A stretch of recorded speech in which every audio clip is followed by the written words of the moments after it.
Assalamualaikum warahmatullahi wabarakatuh. Selamat datang di channel Misty Story. Kali ini kami akan membahas misteri kitab kematian Syekh Siti Jenar. Masyarakat umum mengenali sosok Syekh Siti Jenar adalah tokoh tasawuf yang mengajarkan tasawuf sesat.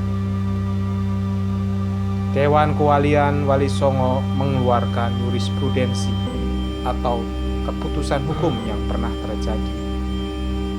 Keputusan hukum itu terjadi di Baghdad, yaitu ketika terjadi hukuman mati terhadap Abu Abdullah Husain bin Mansur al-Hallaj.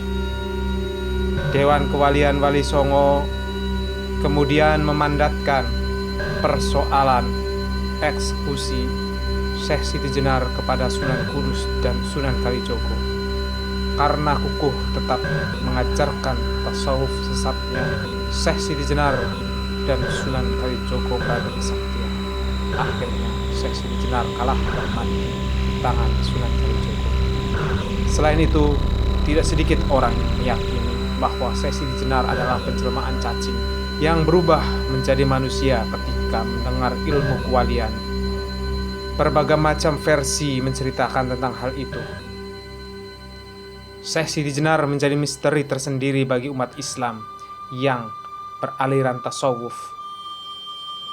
Misteri menyelimuti kematian Syekh Siti Jenar yang konon menjadi bunga melati. Siapa Syekh Siti Jenar itu sebenarnya?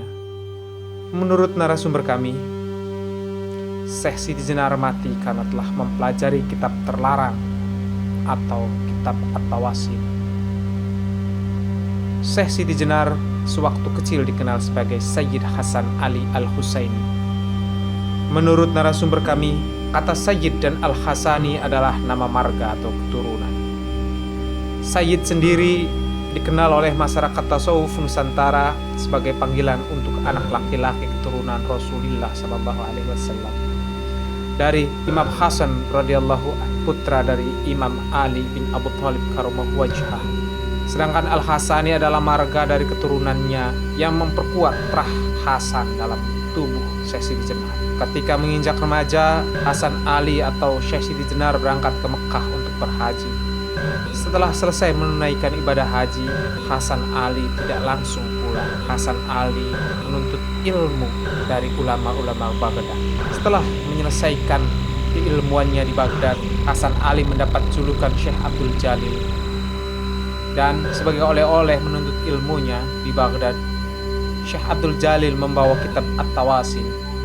Sepulangnya Syekh Abdul Jalil dari Persia, keadaan politik di bumi Nusantara sedang mengalami pergolakan. Persis saat Majapahit menginjak saat-saat senjanya.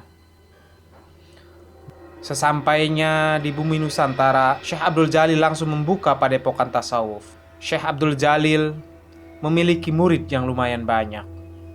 Suatu hari, Dewan Kewalian Wali Songo mendapatkan informasi bahwa Syekh Abdul Jalil mengajarkan kitab At-Tawasin.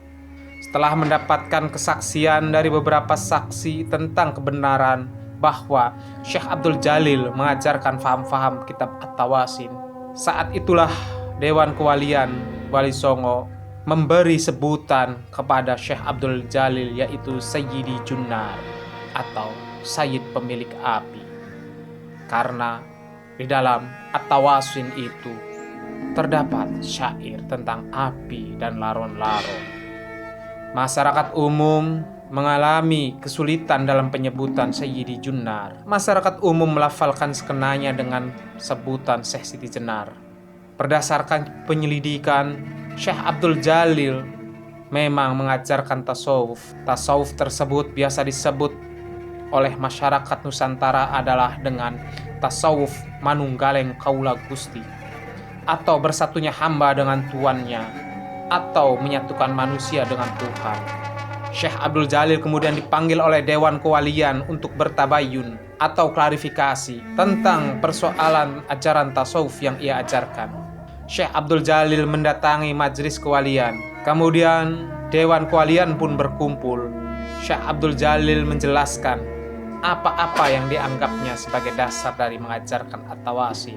Dewan Kewalian melarang Syekh Abdul Jalil mengajarkan kitab At-Tawasin. Hal itu didasarkan atas pertimbangan kemaslahatan untuk menghindari terjadinya apa yang disebut fasad fil ard. Syekh Abdul Jalil tetap bersikukuh untuk tetap mengajarkan At-Tawasin pada murid-muridnya. Syekh Abdul Jalil siap menanggung resiko dari apa yang sudah menjadi pilihannya. Setelah proses tabayun tersebut, Syekh Abdul Jalil pulang ke padepokannya. Dewan Kewalian kemudian berdiskusi, memutuskan tindakan apa yang harus dilakukan terhadap persoalan yang ditimbulkan oleh Syekh Abdul Jalil yang mengajarkan kitab At-Tawasin pada masyarakat umum.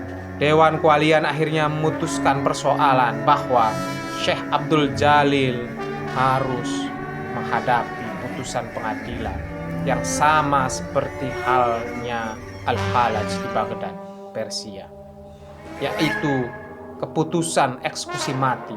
Untuk menjalankan putusan tersebut, diutuslah Sunan Kalijogo sebagai pelaksana hukuman mati pada Syekh Abdul Jalil. Sunan Gunung Jati sebagai wali kutub dari Dewan Kewalian memberikan keris Kantanaga sebagai alat eksekusi, karena senjata yang lain tidak akan mempan pada Syekh Abdul Jalil.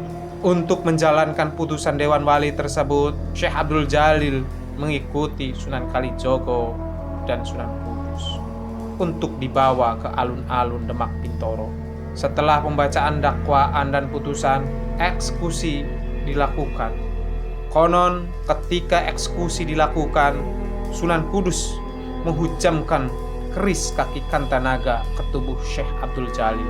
Setelah itu terpancarlah darah yang berwarna kuning dari Syekh Abdul Jalil. Terima kasih sudah menyaksikan konten kami. Sampai jumpa di konten kami selanjutnya. Wassalamualaikum warahmatullahi wabarakatuh.